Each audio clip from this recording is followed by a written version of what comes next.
Naona kama vile mwitikio wa kikao hiki kama kijafikia kabisa. Kile kuzungumze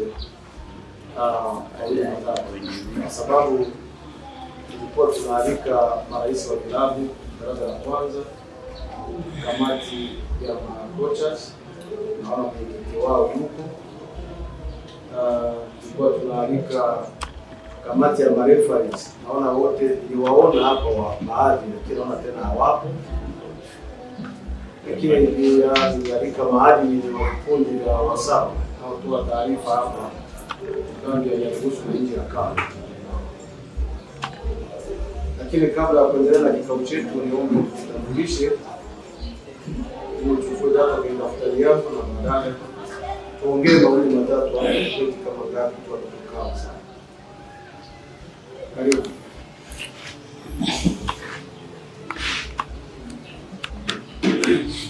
Sporo. Mimi kwa jina naitwa Leo François, ni vice president wa JH. Mchezo kwa majina naitwa Abel Shabani, mwenyekiti makamu wa timu ya Asma. David Lumumba, mwenyekiti wa Amos. Mchezo naitwa Fisoni Nasi Amosi, mtangazaji wa Kasako Media. Naitwa Mafumoya, mtangazaji wa Ikweli. Naitwa Raston, sport director wa Kasako. Mchezo msemaji wa Arama. Mchezo umepia sana hadi namba 1 wa kundi la habari za sport Dominia Ruhusu. Mchezo ashindi fungamani katibu mkabala si. Sasa basi mwenyekiti wa mahakama. Bwana Ate shauri wa timu ya Abekwa. Ndio aleta mwenyekiti wa Abekwa.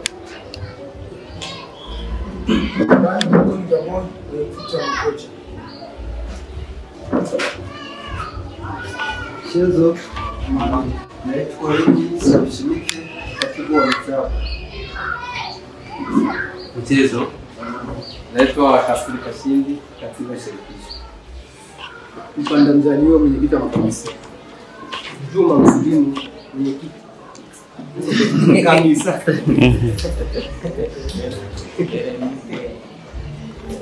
Fikiria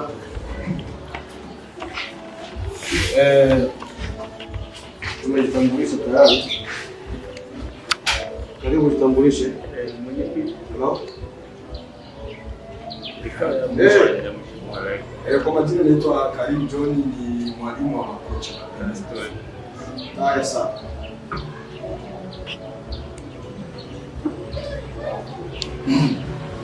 Jamii samani, siku zingine tunatuma vifaa hapo Katoro, ndio maana tunapokea sana. Kwa kweli hata nishukuru kwa marais wa vilabu waliofika, na upande wa pia upande wa makochas na mwenyekiti wao yuko, lakini pia watu naona kikundi kimoja cha habari za sport ndio kimefika tu. Kwa hiyo mwenyekiti kuchukua hatua kwenye habari zingine zinazohabarisha michezo hapo kwa sababu tunawaita mara kwa mara, hawafiki. Watakuta taarifa nyingi wanaziposta kwenye mitandao huko, hazina maana kabisa. Ndio baada ya kujitambulisha, mimi nataka nikumbushe hili kwa marais wa vilabu. Kwanza tulisisitiza kwamba tuwe na kiti kwa ajili ya huduma ya kwanza uwanjani. Jumamosi ufunguzi Burundi Amidroabe uanze kuona mabadiliko ya kiti ya dawa kwa ajili ya huduma ya kwanza uwanjani. Timu tena imesisitiza, timu ikiwa haijawa na kiti na adhabu au faini. itatozwa timu hiyo. Tujaribu kuwasikilia huruma watoto wetu. Wao wanafanya kazi kubwa ndani ya uwanja, nje ya uwanja, lakini utakuta hawapati chochote ni sana. Lakini tuwasaidie kwa matunzo basi. Kipata chochote pale, namba ya kwanza amepata, basi itakuwa kwamba tumewasamanisha hao. Kwa hiyo niombe nikukumbusha tu kwamba kila timu jitahidi sana kuwa na kiti.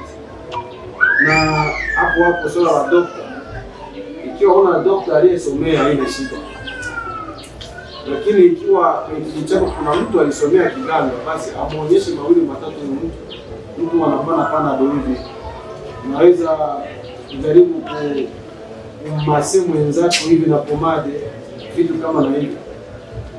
Ili vijana wetu waendelee kufanya vizuri. Lakini daktari naye tujaribu kumuona ni mtu muhimu, ni mtu wa benchi la ufundi. Kocha anapendeza, wachezaji wanapendeza, lakini utakuta dokta wa timu yeye sasa yuko zagaraza. Haya mambo yanatuumiza sana. Tuombe kwa heshima na taazima kwamba makocha wawili, marais wa vilabu, tuangalie na wenyewe. Kipindi wametuma pesa za jezi, tuangalie na wenyewe tunaweza kununulia nini ili wenyewe wapendeze kwenye mchezo. Tutawaomba sana na tena na sana na sana. Lakini jambo la pili ni kuhusu hizi hela za msiba. Pesa za msiba, naomba ni baada ya kumaliza haya na kuweza kuongea mambo matatu. Kaskira akatusomea vilabu vingapi nimeweka mchango, na baada ya kikao tutaenda pale tuone michezo kama tulivyokubaliana. Jambo la tatu, tuliongea wazi kwamba vilabu vyetu tujaribu kutengeneza katiba. Vilabu tutengeneze katiba kwa sababu ya kuheshimisha mpira wetu. Ndio masuala yanafanya mpira wetu uboreke. Tutengeneze katiba kwa sababu hata rais wa kilabu kufukuzwa si jambo rahisi. Ni katiba itaweza kufukuza wewe. Sio tu kwa sababu hao wametomboka hapo, wanatoka, mtoke ale, umekula pesa. Yes. Wewe unajua kulikuja ngapi mpaka ufikie kusema kwamba hao uongozi umekula pesa. Utakuta budget imefika 800,000 lakini wametumiwa 300,000. Uongozi uliopo unaanza sasa kuchaja akili zake. Utafanyaje ili tufunge mchezo? Lakini sasa ajabu, marais wa vilabu utasikia tu wamesha change kule, imekuwa hivi. Au wamefukuzwa hivi. Au wamefukuzwa hata katikati ya ligi wamefukuzwa, imekuwa hivi. Hapana. Lazima tujaribu kuheshimu uongozi. Lazima katiba. Kutokea mwenyekiti wa maana kali amekula hela za watu, mwenyekiti wa APETRA yeye ametumia milioni 2 kufikisha kwa timu 500. Katiba ya APETRA baada ya kufanya uchunguzi na udhibitisho ukabainika, sasa katiba inasemaje? Mimi nashukuru sana wenzetu wa Tanzania. Ukienda pale ukibeba kesi yako hawajali, watakuuliza nini kanuni zetu zinasemaje. Yaani yeye anajiridhisha tu na nini? Na kanuni. Basi. Kwa hiyo mimi ningeomba sana marais wa vilabu tupende tutengeneze hii katiba inamlinda kila mmoja. Italinda kiongozi, italinda naoza, italinda wachezaji, italinda makocha, italinda ni katiba. Kwa hiyo niombe sana hicho. Kuna kingine hiki cha uchawi ya zahabu. Kumbe hata daraja la 3 na wenyewe wanafanya. Kumbe hata daraja la 4 na wenyewe kumbe wanafanya. Nikashangaa kwenye mchezo pale kabisa, golikipa naye anaweka. Na jana bahati nzuri nikamwambia kibendera hapa la N1 kwamba hivi au kuona pale na kwa nini hujatoa kadi ya chama? Kumbe nyinyi ndio mnalea hivi vitu. Mimi niombe vitu vya uchawi kwenye mpira wetu vinaharibu kabisa, vinavuruga. Kama marais wa vilabu tuwaombe kwa heshima na lazima kwamba wale watu wetu wa giza muambie tu kweli, baba usitupe dawa yoyote ya kwenda nayo watu uwanjani.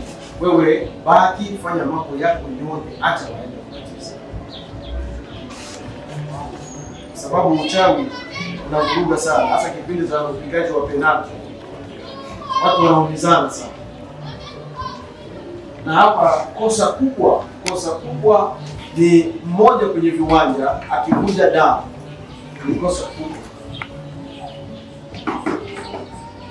Lakini tuombe sana.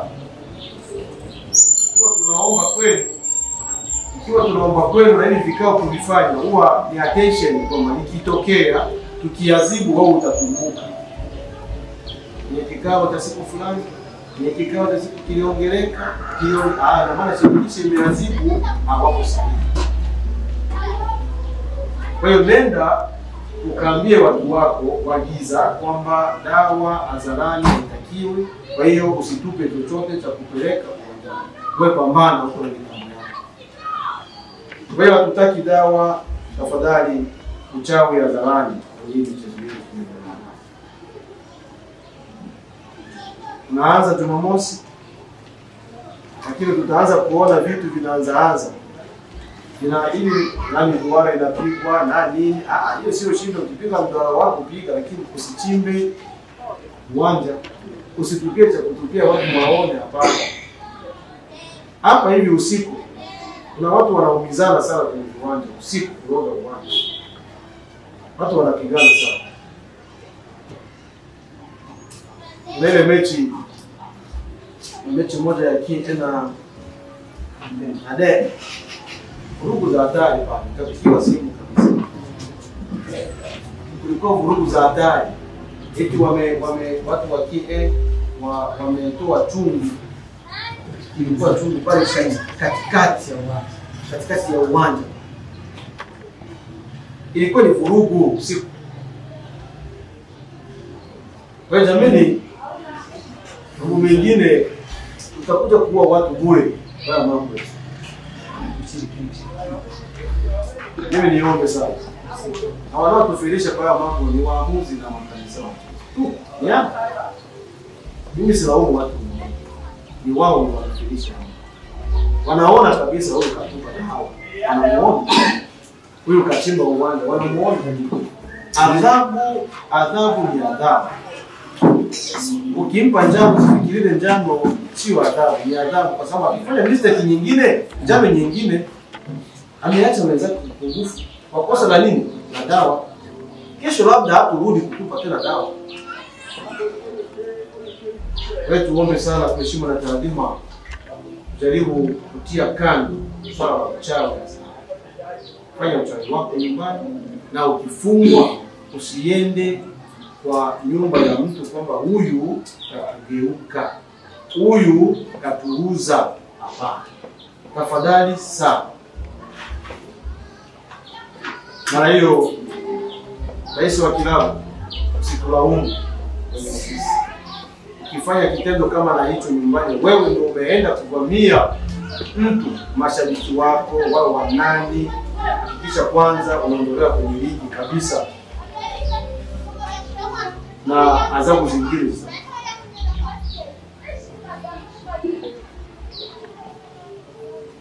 Tunakuta na ile vurugu ndio hilo linaingia ndani, kwa sababu uchawi ndio unafanya hizo vurugu zitokee. Inawezekana maamuzi yake sio sahihi.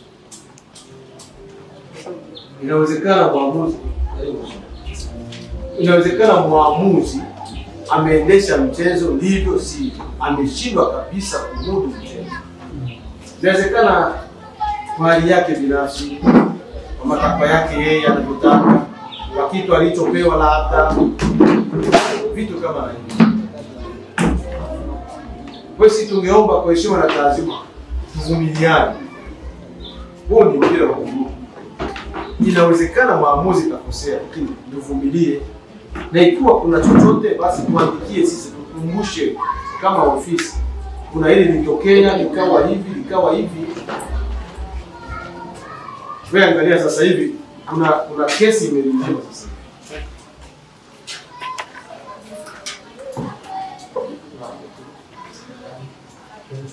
Mambo ya vurugu.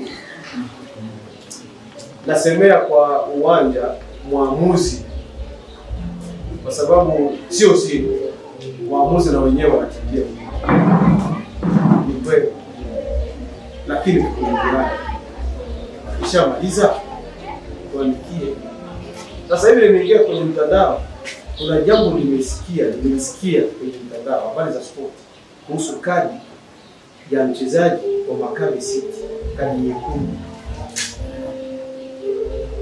Sikujibu, sijaongea chochote, lakini nimefika ofisini nikakagua ripoti zote za timu ya Maccabi City.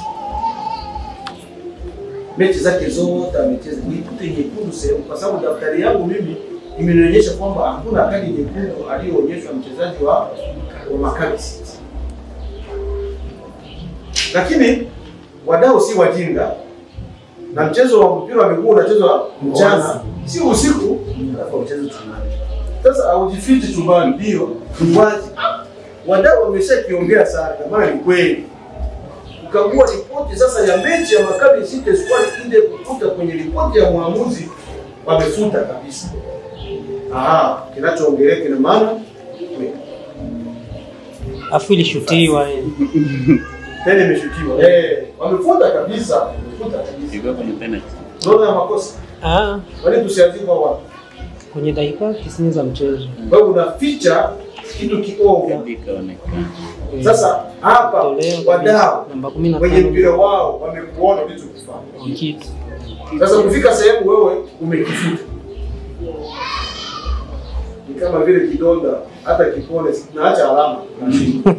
Hapa bana unabisha, sio wewe, si ndio hiki hapa Magenda. Umeita kabisa wa mchezo leo asubuhi, akaniambia hapa sifahamu. Najua nyekundu ilitolewa, nikaona nyekundu nzuri. Wewe sasa bora ripoti yako haijaandika hiyo.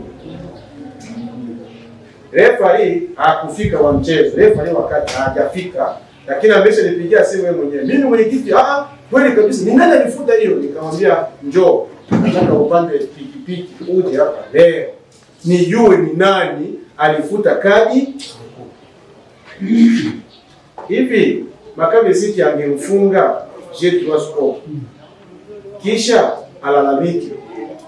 Tumpe J3 Sport, wewe ndio umeshinda sasa. Yeye Maccabi sangelalamika sana. Naona kitu. Sasa Maccabi City naye angekataa kwa sababu tayari ripoti zetu hazina nini? Hazina nyekundu.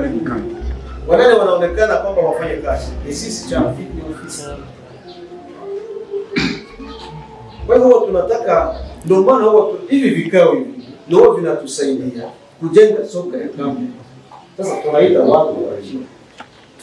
Sasa hivi tunavyoongea leo, timu nyingine haipo, mashabiki wake wakifanya vurugu, shirikisho sasa ifanye adhabu yake, wametuonesha. Kabla ya ligi Jumamosi kwanza tufanye hivi. Ili twende sawa.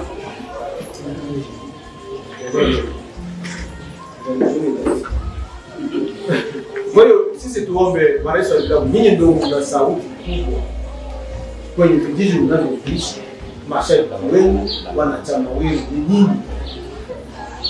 Kwa hiyo tuwaombe sana hizi hali za baba.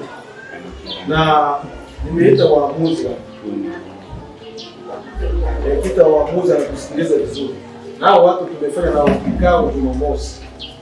Ilikuwa kikao kweli, kimeanza saa 4 hadi saa 8.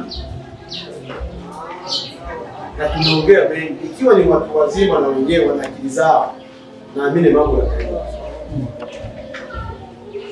Lakini sisi vilabu tena tukiharibu, tutaharibu soka. Lakini kuna hili niwaambie ukweli, na nafikiria ndipo kwenye kanuni sijui.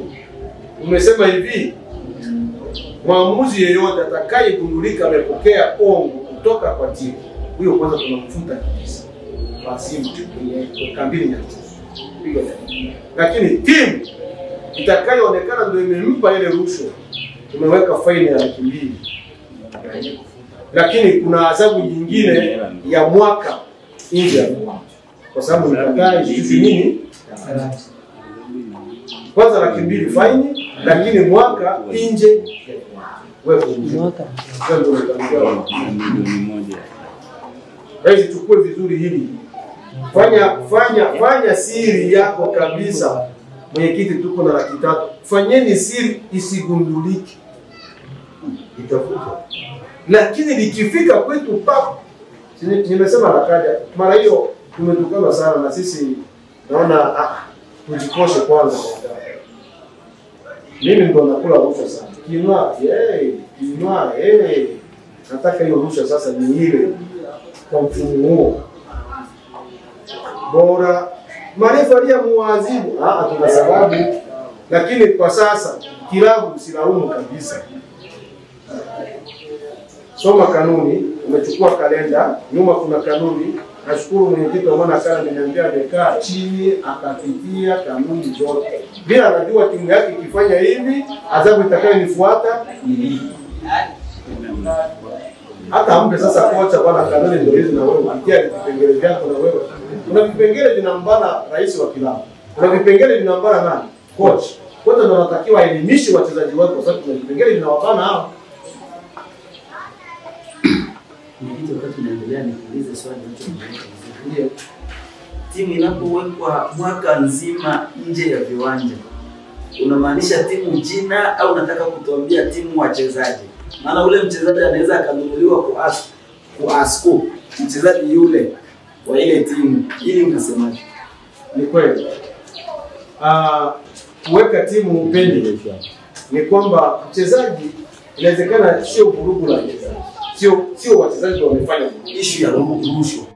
Issue ya rushwa si mchezaji afahamu chochote. Mchezaji mimi nitamruhusu aingie kwenye timu. Labda iwe timu wachezaji ndio wameanza nini? Vurugu. Mfano AFD Maendeleo. Wachezaji ndio walichangia kuanza nini? Vurugu ya kumpiga mwamuzi Saidi. Hiyo kabisa. Na wachezaji, na uongozi, na mashabiki, na wanachama wote kwanza tawareni. Lakini mfano mashabiki ndio wanaenda mvamia muamuzi. Na wachezaji wanaangalia tu wanashangaa hivi imetokea wapi?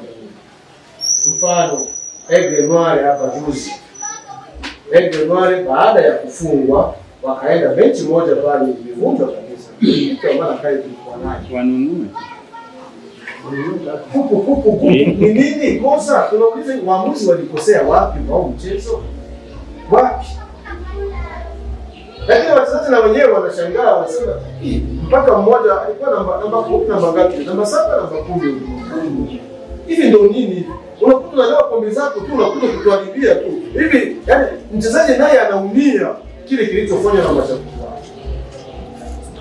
Kwa hiyo kitu kama hiyo dizoni kwamba tunaweza angalia, tunaweza lea wachezaji. Lakini mashabiki wataumia na uongozi wa timu labda na wenyewe utaumia. Kwa hali ya rushwa. Mchezaji hahusiki na afahamu. Kuna wachezaji wanaenda kucheza mpira hawajui kilichoendelea. Kwa hiyo hichi tumesisitiza. Na mwenyekiti wa marefaris anatusikia na makamisa wa mchezo. Mwenyekiti wana yeye anatusikia. Yaani tutawabana. Na tunatangaza sisi tutakuwa tunaacha kitu tunaitangaza wazi kwenye mtandao. Ni wahakikishie kabisa. Refa mwamuzi fulani hata barua imekaulia kutoka huyu amesimama kwa kosa hili na hili na timu fulani na yenyewe imeenda kwenye kifungu hili na hili na faini na hili kuishi. Na mimi hili litatupa picha nzuri. Amen. Marefa anafutwa kabisa. Yeye huyu tutamfuta. Kwa sababu huyu asifundishe huyu ana support. Ana mzamini. Ana mzamini. hapo ndio tunaogopa hiyo. Swala la rushwa ndio ile tumeliongea, inaweza kufanya mchezo wetu kuharibika kwa vurugu, kwa sababu wewe timu tumeanza kushawishi nani? Mwamuzi. Mwamuzi akaenda uwanjani kafanya vibaya kabisa. Usifikirie na sisi hata timu inacheza na sisi. Na mimi huwa kuna kitu kinauma mpaka utakuta kwenye mchezo ukiona nakaa hivi, ina maana kuna makosa na yaona kwenye uwanja. Na hapo nasema mwamuzi tayari kuna mkono wa mtu. Na mimi najua mchezo hapa kuna mkono wa nini? Wa mtu.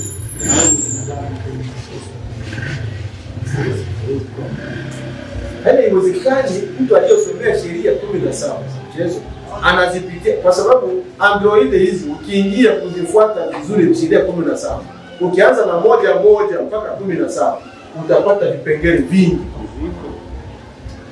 Kumbe kufanya hiki ni kosa, kufanya hiki ni kosa, hii ni kadi ya njano, hii ni kadi nyekundu, vitu kama hivyo. Na jamani, ili tulifanyie kazi sana. Narudi kidogo kwa maadili. Maadili mna makosa mawili.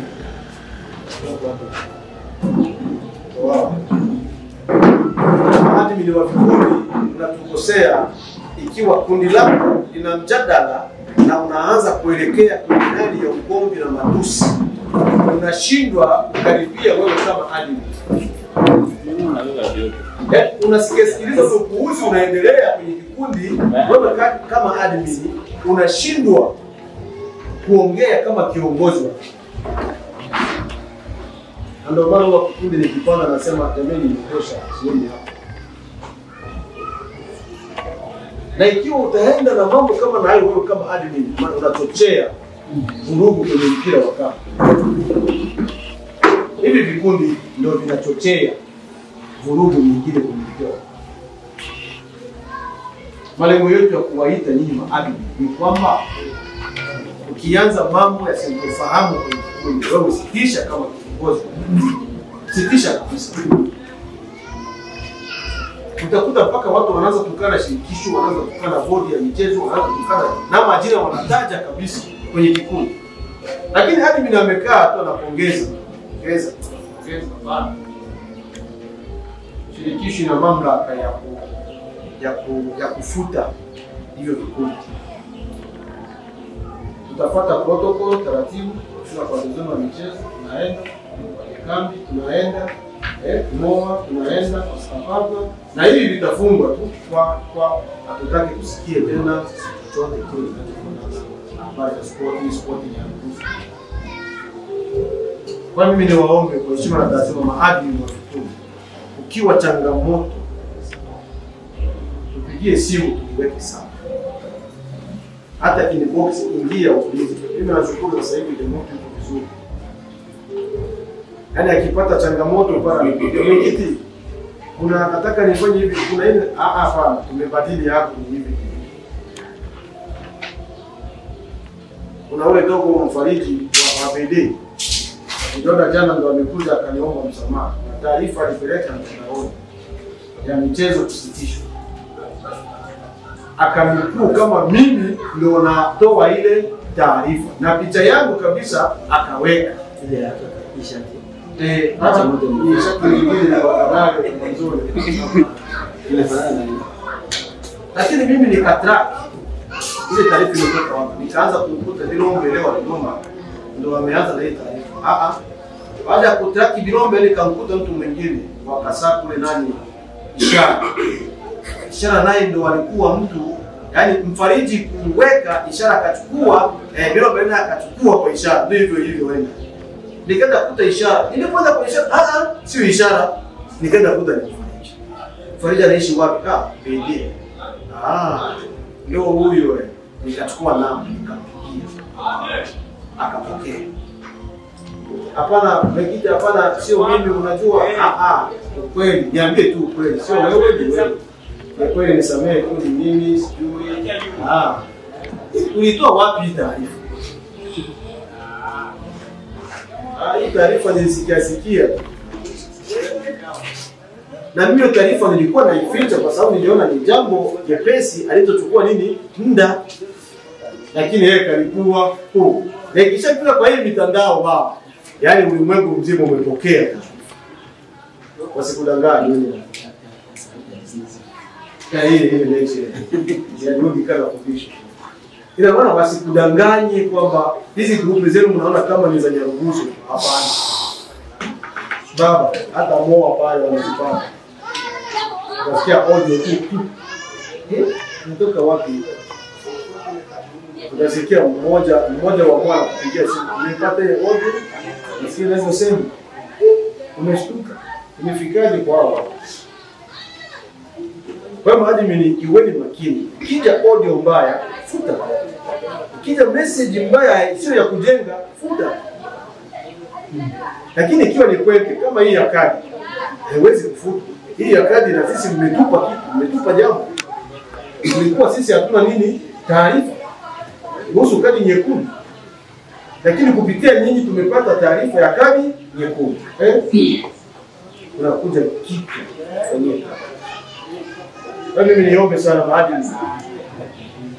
Tuwe tuna cancel zile taarifa na mjadala usiokuwa na maana. Mjadala wa kubomoa soka. Tuongee mjadala kwenye vikundi vyetu. Mjadala ya kujenga soka ya kambi. Na huwa naongea kila mara palipo na sehemu ya kupendekeza. Ikiwa kuna maoni, tutolee maoni, tunakusikia. Ikiwa ni kutushauri basi jaribu kushauri. Ningeona chama cha mpira au bodi au vilabu vyetu wangeenda kwa mfumo huu, wangefanya hivi, tunakusikia sisi wadeleni huwa tunazisikiliza. Lakini utasikia matusi yanaanza. Nani mkamilifu jameni? Nani ashawahi kukamilika? Hizi kutukana tayari kosa. Tena kubwa. Kwa hiyo nimalize tu na kusema kwamba sehemu tulipo kwa sasa mpira wa kambi wa Nyarugusu, sehemu tulipo chakuwa changamoto ndogo ndogo makosa sawa, lakini sehemu tulipo kwa sasa ni sehemu nzuri. Ni sisi marekebisho yetu ni kwa waamuzi na nyinyi marais hapa. Ukiweka sawa mpira wetu utaenda. Narudia tena hapa na hapa. Figisu hizi za kutoka hapa kwenda hapa ndio zinaharibu mpira.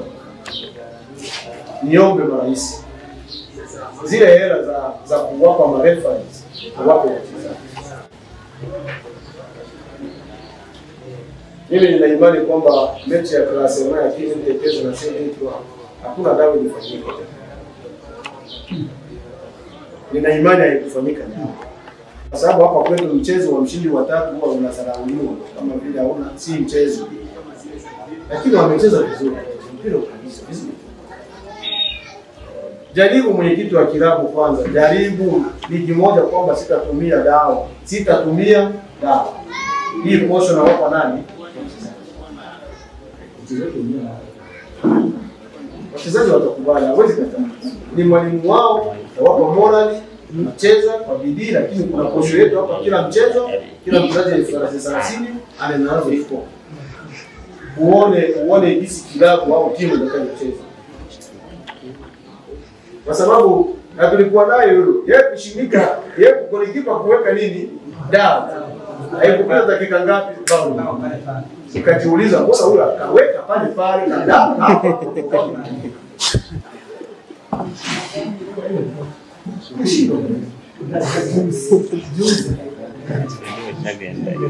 Kwa hiyo isiwe ongeaji sana, watu wengine wataongea kwa sababu Mkalinda Bezoni ataongea, kishamaliza tutaanza maelezo ya vilabu nyingi ndio mtamalizia.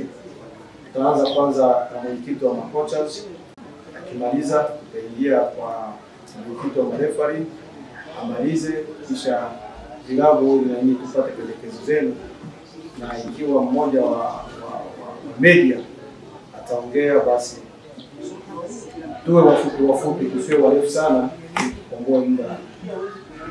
Basi niwashukuru sana.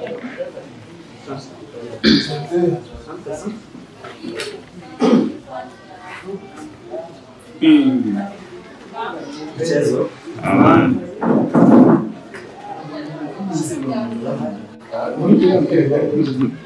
Jamani, nina furaha kufika leo. Furaha yangu imechangamana na masikitiko. Ila msiniulize masikitiko ya nini, maana ya kwangu na ya furaha. Nitapitia baadhi ya mambo ambayo ameyaongea mwenyekiti.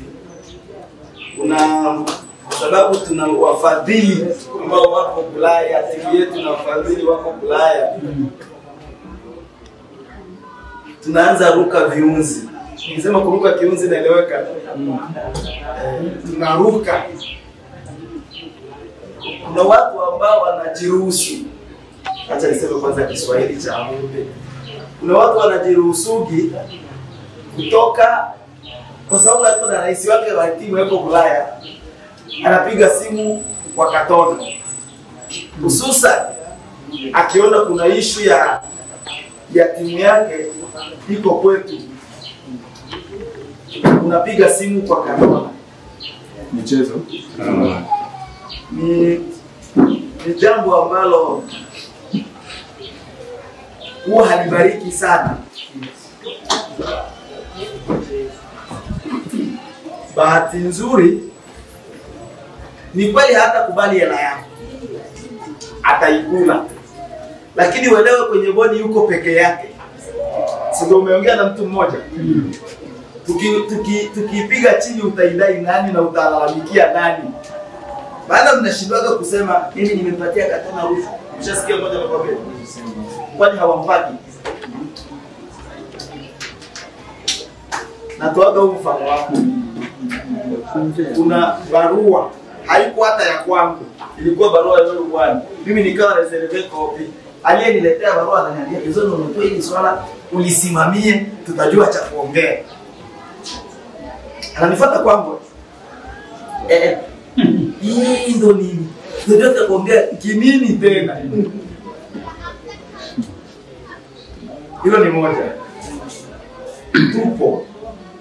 Tupo kwa ajili ya kuhakikisha burudani ya wakimbizi inadumishwa. Hakuna mtu mzuri kwenye hika kama siasa Manjenje. Ni mzuri japo nyewe wote mtamchukia, lakini ni mzuri sana.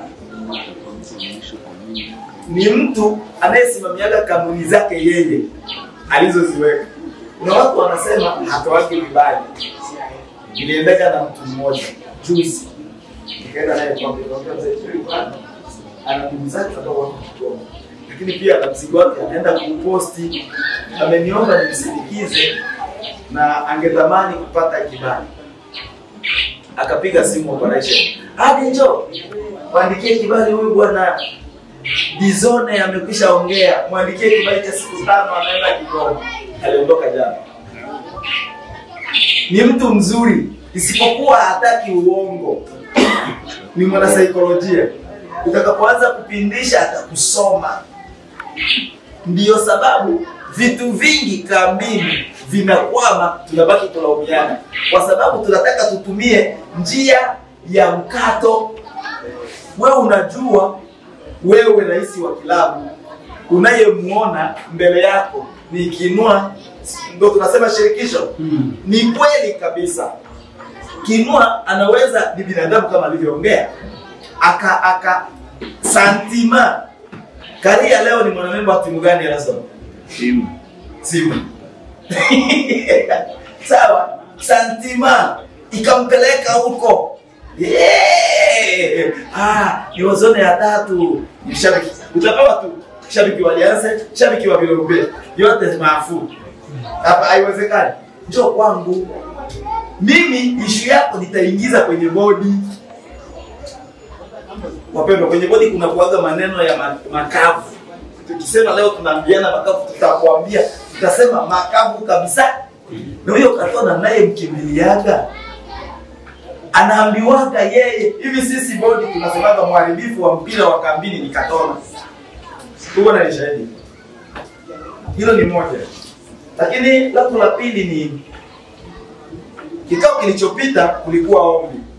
Mtu mmoja mwenyekiti wa timu fulani kwa klabu fulani Nyarugusu akasema angetamani kwenye bodi uwepo uwakilishi. Unakumbuka? Uwepo uwakilishi wa viongozi wa vilabu. Ni ngumu.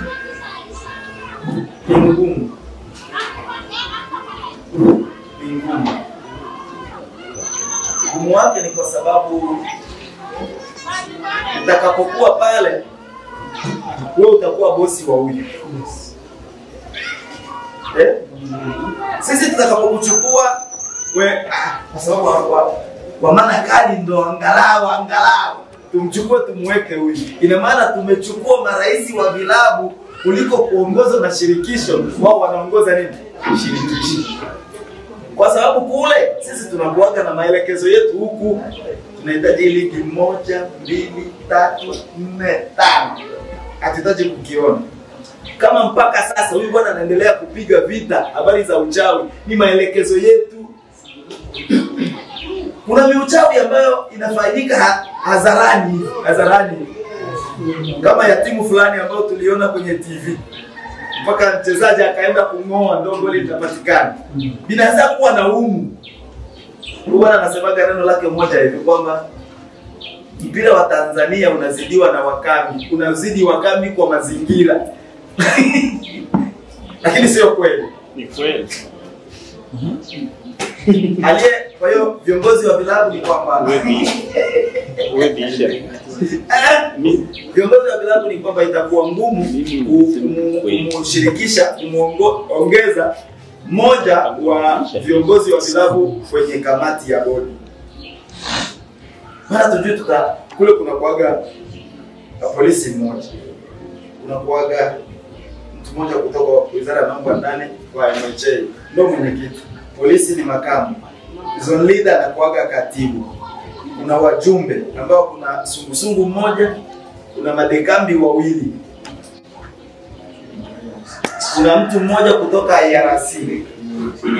Kuna mtu mmoja kutoka UNHCR, mtu anayehusika na CBP kutoka UN. Hiyo imeisha hiyo. Hiyo imeisha hiyo. Lakini kuna pointi nyingine ambayo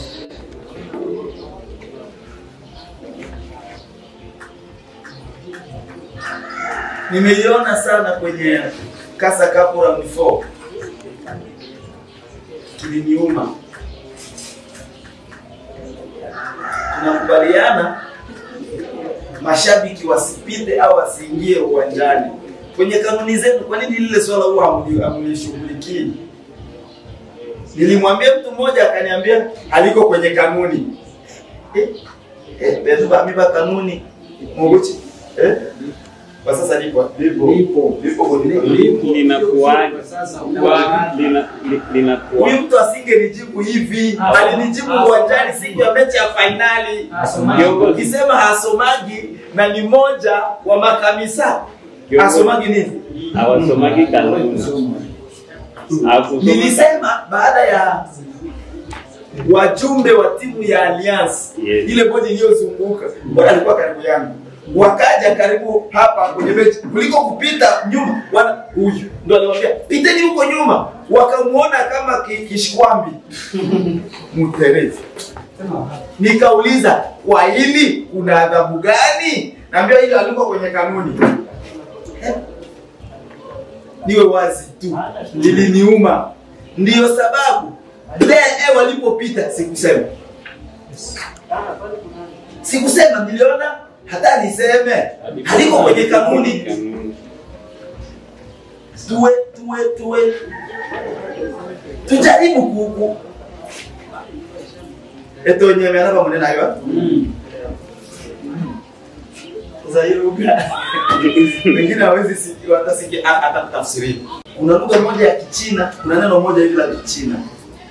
Linasema ute waewa watu ni rauli. Wewe tusipoheshimisha sisi cha kwetu, na waambiaga tena, nikisemaga na nirudilie, mpira wa kambini, wale wa Tanzania wanaokuja kusimamia bodi hauwahusu. Hivi nani wa UN ashakuja siku moja kwenye mechi kwa gari? Ana umuhimu gani na wenyewe? Wakati sisi ndio tunaona inatutibu stress, inapunguza vitambi. Unga umepunguzwa huko. Lakini ukienda mpirani angalau unashinda kwanza, ukumbuki kama kuna njaa. Mushabebana huko sisi na mauzo, maana ndio timu ambayo nimeona inamshamsha nyingi. Utapiga kelele ndio timu yako. Kelele huko, issue ya kufikiria chakula asharudi. Na hicho chakula cha kuja kupiga jioni, kesho tena jioni tunafika kwenye mgao. Huu mgao wanapunguza 280. Mgao ujao kinashuka tena. Ndio hivyo sasa. Hiyo ndio taarifa ya ndani. Mgao ujao kinashuka mpaka chakula kifike kwa 50%. Mgao ujao tutaanza kupokea gramu 220.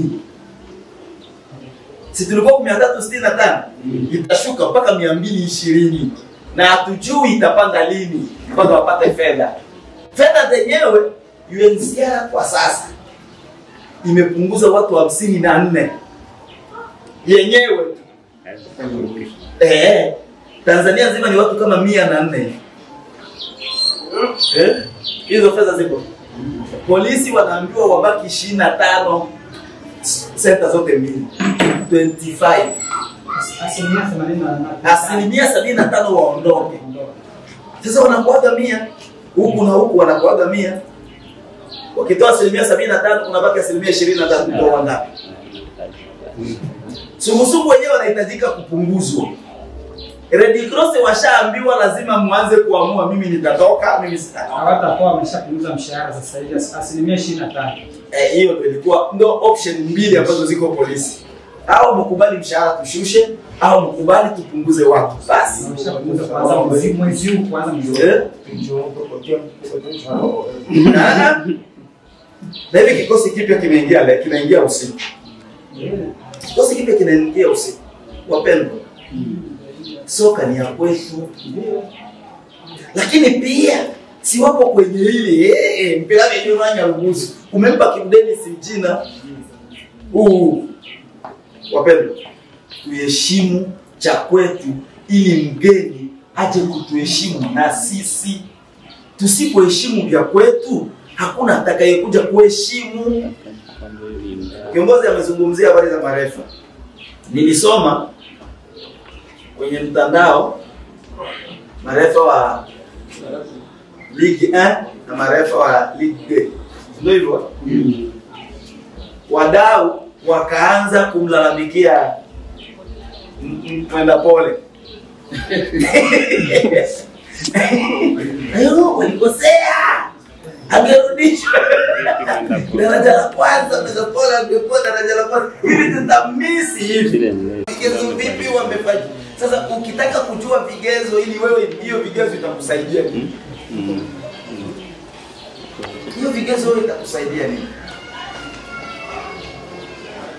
Mwenda Pole mnataka kwa sababu ni refa comedian. Anataka wewe refa yuko uwanjani anashirikisha shabiki maamuzi hiyo inaweza. Watu wote kule wameshasema iruje. Watu boa mie tu. Hayo maamuzi hata yangekuwa Ulaya kweli, mpira ungekuwa mpira kweli. Ninachotaka niseme kwa marefa ni jaribuni kuzitafsiri vizuri. Msio kama hili sasa kwenye mechi ya Simba na Singida Black Stars. Jana. Yalikuwa maamuzi sio hata ya kamili. Anazidi kwa maamuzi ya jana alizidiwa ndo nani refa bora? Valante. Anazidiwa paka na Mwenda Pole. Yale maamuzi ya jana alizidiwa paka na Mwenda Pole. Maana ilikuwa bangi. Sasa ule anaposema kwanza mpira wa kambini unazidia huko, unampinga. Mazingira tu.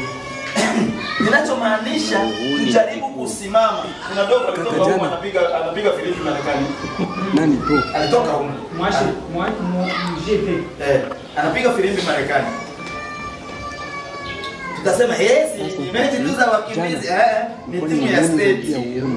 Hiyo ndio inatambulisha hiyo timu ndio inatambulisha state. Mpaka somo anamuuliza wewe ulijifunzia wapi? Mibamba. Kuna umuhimu wa kuheshimu kitu chako, na unapokiwekea maichi kila mtu atasema mauzo. Ukikutana nao watakupiga mkwala, mashabiki tu nje, utapigwa mkwala mpaka wachezaji yako ndani bakaokopa ndani.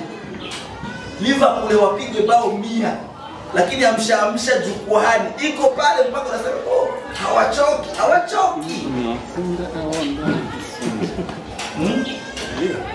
Mimi ninachotamani ni kazie ni kwamba marefa tujaribu kuwa waadilifu. Tujaribu kwanza kuwa waadilifu. Kuna vitu niliongea na yule, kuna vitu nikaongea na huyu. Tujaribu angalau kuwa waadilifu. Sababu nikupenda siri. Kule kwetu kwenye bodi tulikuwa tunataka kadi ya njano au kadi nyekundu iwe inalipwa mara nyingi. Unalipa huku kwenye shirikisho, lakini na mimi nikiwa uwanjani na mimi naandika Raston 4G wa AB3 amepigwa kadi nyekundu. Kwetu ya shilingi 5,000. Huku unalipa, huku mnalipa ngapi? 2,000. Kwetu tulikuwa tumesema nyekundu 5,000. Hii iko lakini bado halijatangazwa, lakini nilishasema. Unasema timu inalipa adhabu ya 200,000. Si sawa? Huyo unaenda na kwetu pia. Sisi tutapata barua. Tumefungia timu fulani na sisi tunakuita njoo. Na sisi tupe za kwetu. Adhabu yetu kule umepigwa 200,000. Kwetu kule ni dabo. Adhabu 4.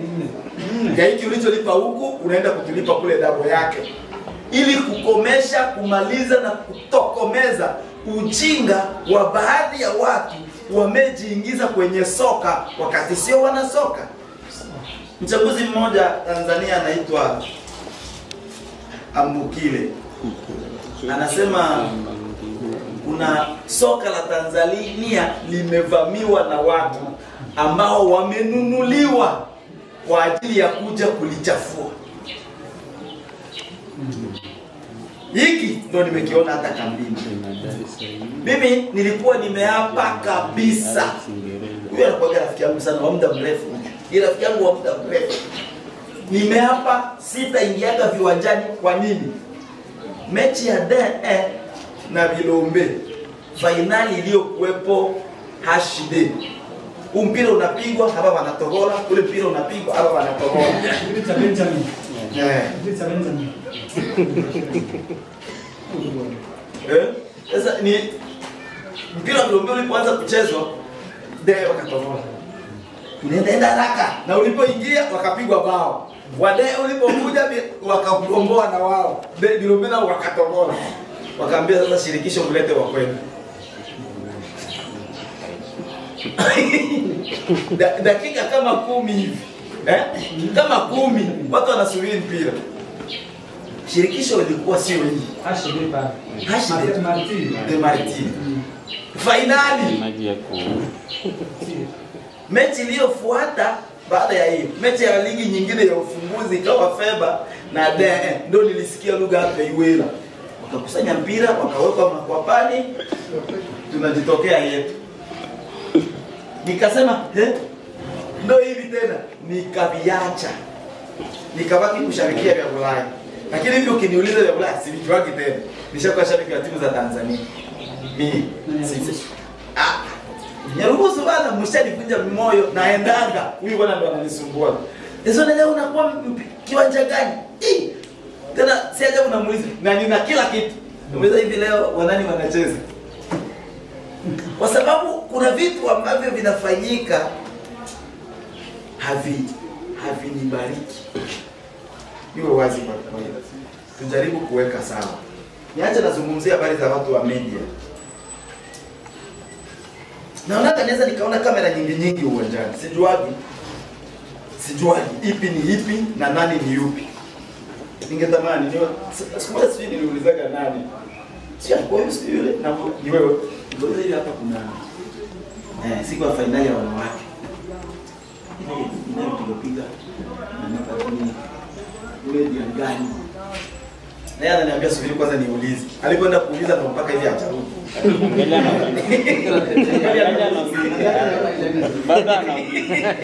Angalia anauliza. Ningetamani tuwe tunajua kwa nini. Niwaambie wazi. Kule kwa mkuu issue ya media huwa hairuhusiwi kabisa.